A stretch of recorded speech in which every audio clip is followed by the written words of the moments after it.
빌립보서 2장 12절에서 18절까지의 말씀입니다. 신약성경 319페이지에 있습니다. 빌립보서 2장 12절에서 18절까지 말씀을 저와 한 절씩 교독하시고 마지막 18절은 한 목소리로 함께 읽겠습니다. 이 계시의 말씀을 읽을 때 살아계신 하나님의 음성을 들으시기 바랍니다. 그러므로 나의 사랑하는 자들아, 너희가 나 있을 때뿐 아니라 더욱 지금 나 없을 때에도 항상 복종하여 두렵고 떨림으로 너희 구원을 이루라.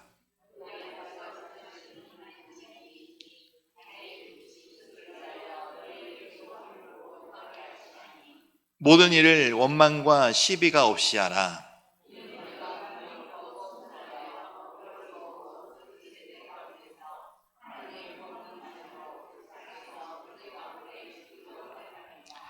생명의 말씀을 밝혀 나의 다름질이 헛되지 아니하고 수고도 헛되지 아니하므로 그리스도의 날에 내가 자랑할 것이 있게 하려 함이라.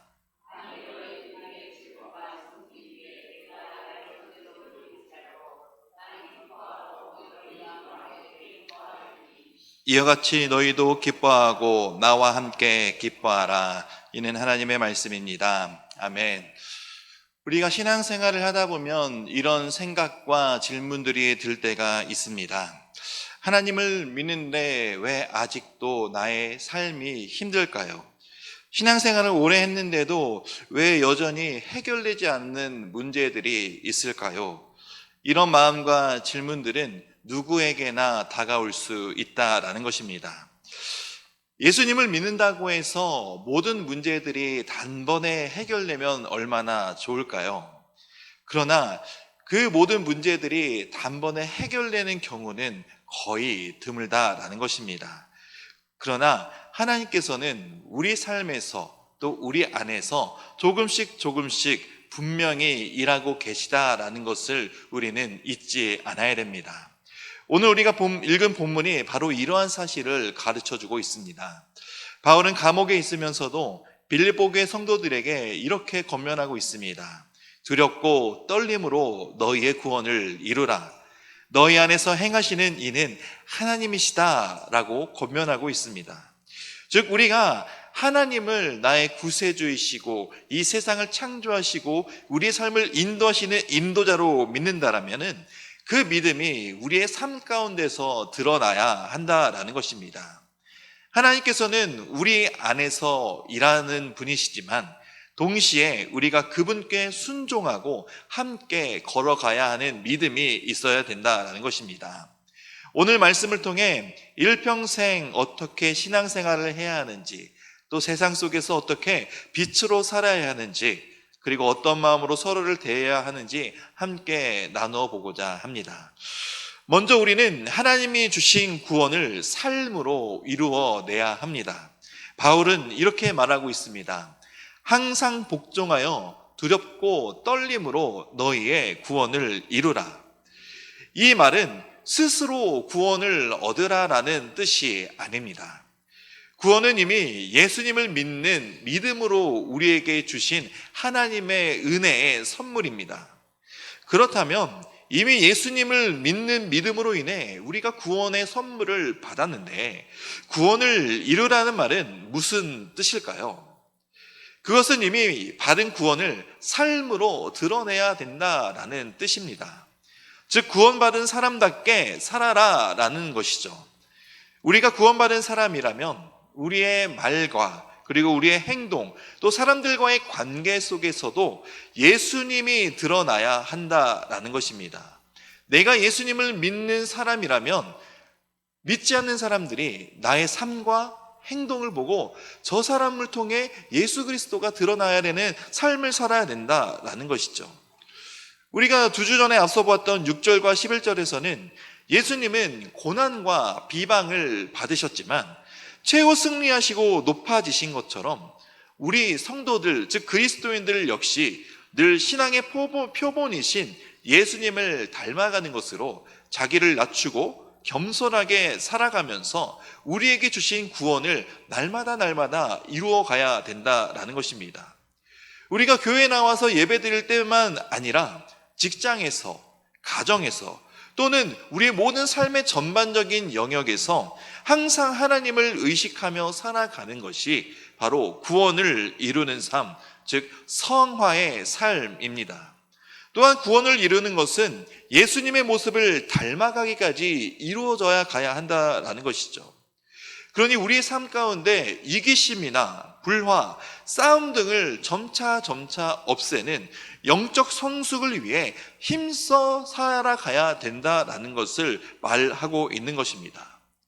무엇보다 사도 바울이 구원을 이루라라고 하는 것에서 이 이루라는 단어의 시제를 보시면은 명령법 현재 시제를 사용하고 있습니다. 왜 구원을 이루는 명령이 사도 바울이 말하는 시점과 지금 그리고 앞으로 성경을 읽는 사람들에게 동일하게 적용되도록 현재의 시제를 사용하는 이유가 무엇일까요? 그것은 바로 구원을 이루는 것을 계속해서 실행해 나가야 된다는 뉘앙스를 지니고 있기 때문입니다. 즉 지속적 상태나 행동을 나타내는 현재 시제를 사용하는 것으로 주님이 다시 오실 그날 온전한 구원이 이루어질 때까지 나태하지 말고 계속해서 영적인 성숙을 위해 힘쓰라고 권면하는 동시에 우리에게 명령하고 있는 것입니다. 주님께서 주신 구원은 이미 믿음으로 시작된 것이고 확실히 완성된 구원이지만 우리가 매일매일 영적 성숙과 우리 주 예수 그리스도를 닮아가는 것을 통해 우리 자신을 부단히 성화시켜 나가야 한다라는 것입니다. 즉 성화시켜 나간다는 것은 하나님의 그 거룩하신 성품을 추구하는 것이며 그 거룩을 단단히 붙잡는 마라톤과 같은 경주를 해야 된다라는 것이기 때문입니다. 이런 구원을 이루는 것, 이런 구원을 이루는 삶을 우리가 살고 있는지 이 시간 한번 돌아보시기 바랍니다. 우리는 우리의 모습을 통해 날마다 죄와 구별된 거룩한 성화의 삶을 살아나갈 때 하나님이 우리의 삶을 기뻐하신다는 사실을 잊지 마시고 믿으시기 바랍니다. 또한 여기서 바울은 구원을 이루는 것에 두렵고 떨림이라는 단어를 덧붙입니다. 이 말은 무섭게 살아라 라는 뜻이 아니라 하나님 앞에서 겸손하고 진지하게 온 마음과 정성을 다해 신앙생활을 하라는 의미입니다. 하나님을 대할 때 가볍게 여기지 말고 지금 하나님이 나를 보고 계신다. 지금 하나님이 나를 지켜보신다. 내가 하나님의 얼굴 앞에서 살아가는 코람데오의 마음으로 살아가는 것을 뜻하는 것입니다. 결국 하나님을 향한 경외심을 가지고 살아가야 하는 것이 모든 그리스도인들, 우리들이 가져야 할 기본 자세인 것을 알려주고 있는 것입니다. 그러나 이어지는 13절은 이런 삶을 살아가는 우리들에게 큰 위로를 줍니다. 우리 13절 말씀을 함께 읽겠습니다. 너희 안에서 행하시는 이는 하나님이시니 자기의 기쁘신 뜻을 위하여 너희에게 소원을 두고 행하게 하시나니 아멘.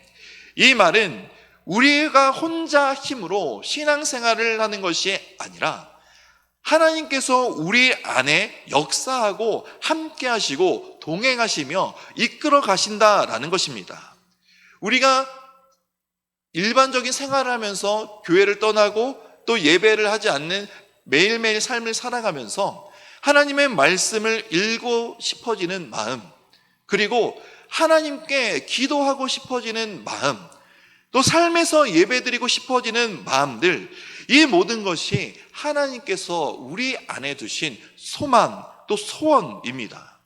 그러니 우리가 두렵고 떨림으로 구원을 이루어 나갈 때 나 혼자 하는 것이 아니라 이미 하나님께서 우리와 함께 하시고 일하시기 시작하셨다는 사실을 우리는 기억해야 합니다. 하나님이 나와 함께 하신다는 사실을 기억했을 때 우리는 낙심하지 않게 될 것입니다. 우리 안에 믿음의 불씨가 꺼져 갈 듯 할 때도 하나님은 여전히 우리 안에서 일하고 계시며, 그리고 하나님은 우리의 삶을 인도하고 계신다라는 사실을 우리는 언제나 잊지 않아야 될 진리입니다. 그러니 우리가 할 일은 단 하나입니다. 하나님의 말씀에 순종하고 하나님의 인도하심을 따라 매일매일 삶이 예수 그리스도를 닮아가는 삶으로 한 걸음씩 한 걸음씩 전진해 나아가는 것입니다. 두 번째, 우리는 원망과 시비 없이 살아야 합니다. 바울은 이어서 이렇게 권면합니다. 모든 일을 원망과 시비가 없이 하라. 사도 바울은 구원의 여정을 살아가는 빌립보 성도뿐만 아니라 믿음으로 구원을 받고 그 구원을 이루어가는 모든 성도들을 향해 그 삶이 원망과 시비가 없는 삶을 살라고 명령하고 있는 것입니다. 우리가 신앙생활을 하다 보면 가장 쉽게 무너지는 부분이 바로 이 부분이죠. 마음속에 불평과 시비, 원망이 깃드는 것입니다. 우리가 신앙생활을 하다 보면 종종 이렇게 생각이 들 때가 있습니다. 왜 나만 힘들까?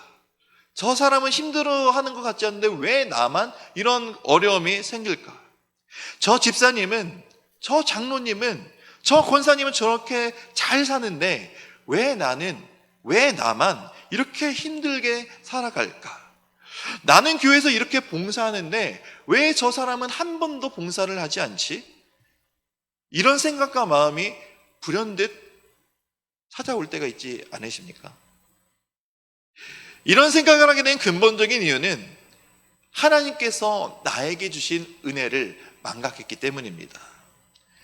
나에게 주신 것이 차고 넘치는데 그 차고 넘치는 은혜를 바라보기보다 나에게 없는 것을 더 바라보고 그리고 만족하지 않고 남들과 나 자신을 비교하기 때문입니다. 이런 생각을 하게 되고 남들과 나를 비교하게 되면 속으로 생각하던 일들이 겉으로 드러나게 되면서 결국 남을 향해 원망하게 되고 또 불평을 쏟게 되며 결국 시비가 붙어 싸움까지 일어나게 되기 때문입니다. 이런 생각을 품을 사람들 또는 혹시 품게 될 사람들을 향해 바울은 모든 일을 원망과 시비가 없이 하십시오라고 말하고 있는 것입니다. 이것은 단순한 도덕적 조언이 아니라 복음적 명령입니다.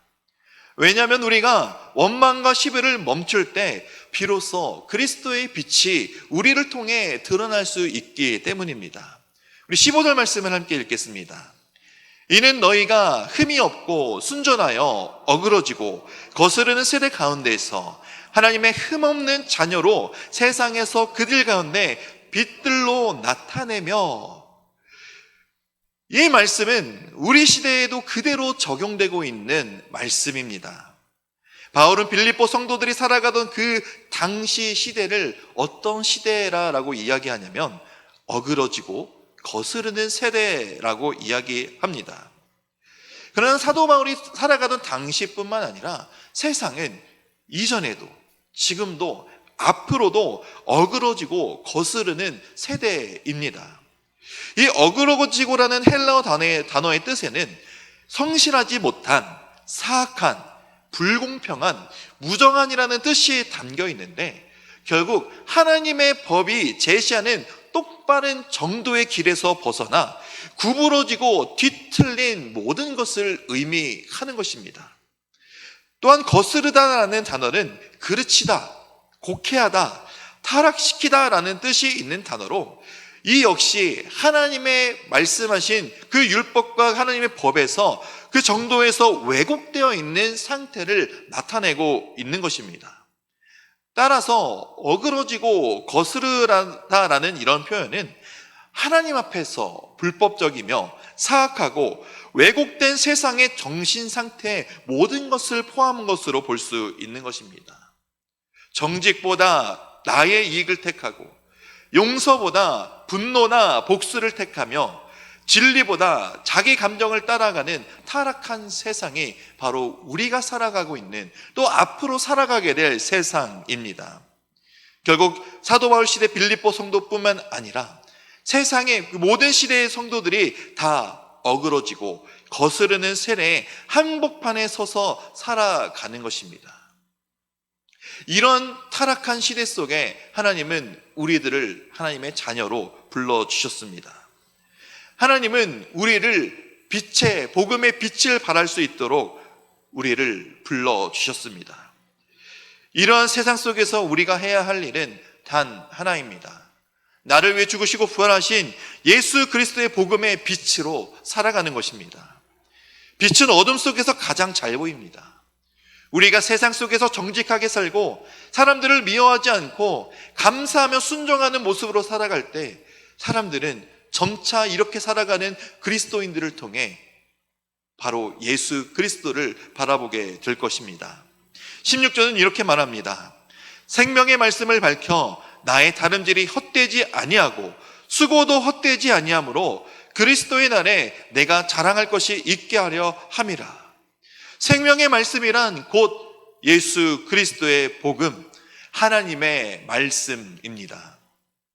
우리가 말씀을 붙잡을 때 그 말씀은 우리를 살리고 또 우리를 통해 다른 사람들을 살리게 될 것입니다.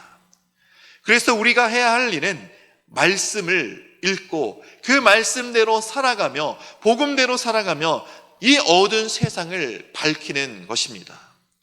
그저 말씀을 듣는 데서 멈추지 말고 말씀을 삶으로 비춰내는 삶을 살아가야 되는 것이 성도인 우리들의 책임이다라는 것입니다.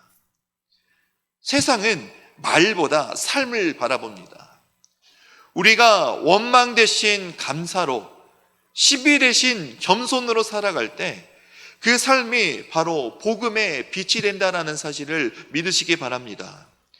세상 사람들 뿐만 아니라 누구나 다 말은 잘할 수 있습니다. 말을 삐까뻔쩍하게 잘하는데 그 말하는 대로 살아가지 않는 삶, 그 말하는 대로 살아가지 않는 삶을 바라본다면 어떠한 마음이 드십니까? 그 사람은 아마 물에 빠지면 입술만 둥둥 뜨게 될 것입니다.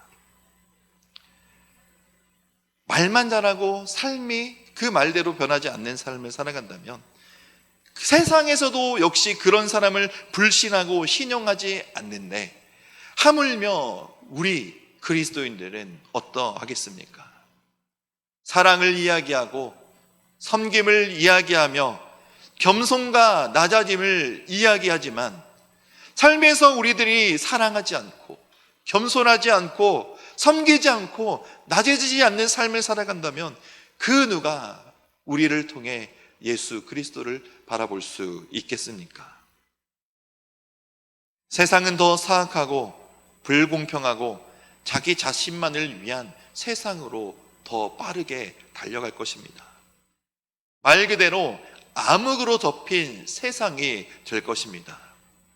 그러나 이런 세상 속에 죄악의 암흑이 가득 찬 세상 속에 한 줄기의 빛으로 오신 예수님처럼 우리가 예수 그리스도를 닮아가는 삶을 살아낸다면 세상은 우리를 통해 예수 그리스도를 바라보게 될 것임을 저는 믿습니다. 우리가 예수님의 빛을 비추는 창문으로 살아가게 된다면 우리는 모든 일에 원망과 시비가 아닌 감사와 기쁨 그리고 낮아지는 섬김으로 살아가게 될 것입니다. 이 자리에 난 우리 모두가 바로 예수 그리스도의 복음의 창문들입니다. 이것을 기억하시기 바랍니다. 마지막으로 기쁨으로 헌신하는 삶을 우리는 살아가야 합니다. 마지막으로 바울은 이렇게 고백합니다. 17절 말씀을 함께 읽겠습니다. 만일 너희 믿음의 제물과 섬김 위에 내가 나를 전제로 드릴지라도 나는 기뻐하고 너희 무리와 함께 기뻐하리니. 여기서 전제란 구약시대의 제사의 마지막 단계로 제단 위의 제물 위나 제단의 밑부분에 포도주를 부어드리는 제사 의식을 말합니다. 디모데후서 4장 6절에서도 바울은 전제의 부음, 즉 이 죽음을 동반한 봉헌을 암시하였는데 여기서의 전제 역시 바울이 임박한 순교를 암시하고 있는 것입니다.